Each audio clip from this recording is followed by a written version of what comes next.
Waalaikumsalam warahmatullahi wabarakatuh. Soalan dari Muhammad Yatim yang bertanya, adakah kita dilarang membuat kutipan wakaf untuk menghias masjid seperti meletak ayat-ayat Al-Quran dan membuat corak-corak perhiasan di dalam masjid? Baik, wallahu ta'ala alam. Setakat yang saya tahu, pandangan dalam mazhab Syafi'i tidak membenarkan. Ataupun pandangan Al-Imam Syafi'i rahimahullah tidak membenarkan. Kenapa tidak membenarkan? Kerana isu dia, menghias masjid ni satu ibadat ke bukan? Satu amalan yang diberi pahala ataupun tidak? Seperti yang disebut di sini, meletak ayat Al-Quran.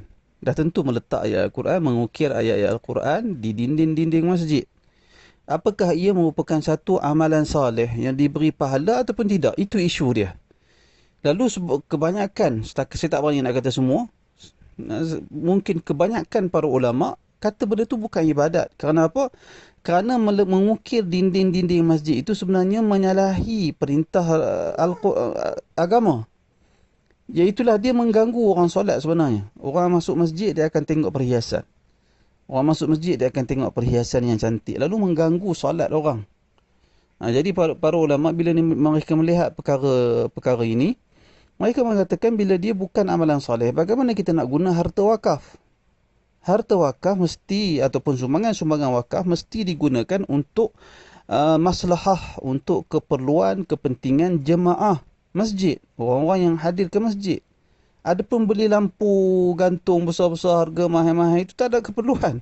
Tak ada apa-apa maslahah, tidak ada apa-apa kepentingan untuk jemaah masjid.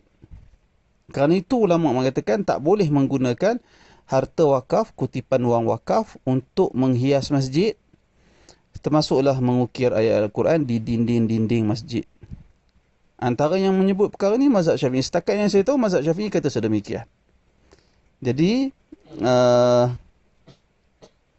duit yang untuk menghias masjid tak boleh digunakan untuk diwakaf, tetapi boleh digunakan jika ia merupakan sumbangan individu. Dia kata tak apalah, dia nak bagi cantik masjid, itu hak dia lah. Wallahu a'lam.